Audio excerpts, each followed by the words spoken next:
श्री शंकर भगवत्पादस्य जननं षण्मतस्थापनम् उपनिषद ब्रह्मसूत्र भाष्य रचनं गोविंद भगवत्पादाचार्य सेवनम् अद्वैत मत प्रबोधनम् इत्यादीनि विशेषाः अस्यां कृतौ कीर्तितानि।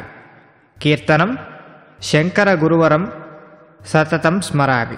रागं शुद्ध तोडि, ताळं आदि। विरचितवान् श्री कोळ्ळेगल् आर् सुब्रह्मण्यम्।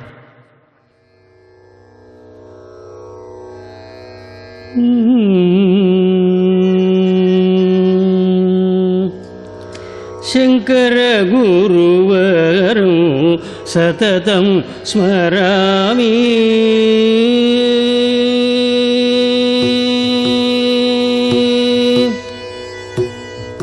शंकर गुरुवरं सततं स्मरामि।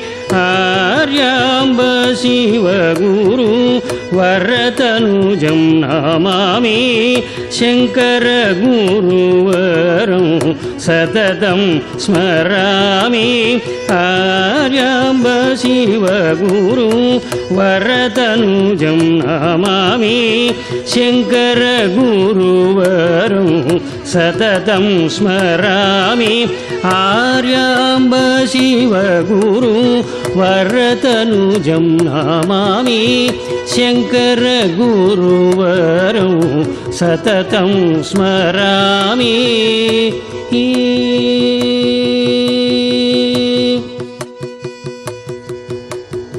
शंकरवररूपं सच्चिदानन्दगात्रं। शंकरवररूपं सच्चिदानन्दगात्रं।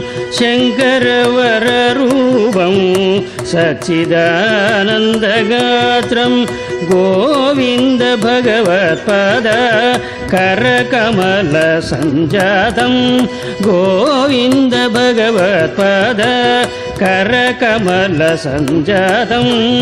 गोविंद भगवत्पाद करकमलसञ्जातं। शंकर गुरुवरं सततं स्मरामि।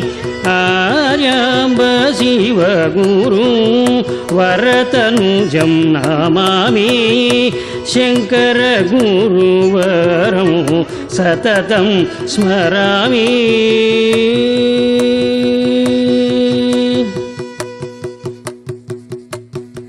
पाषण्डमतखण्डनं भवपाशविमोचनं।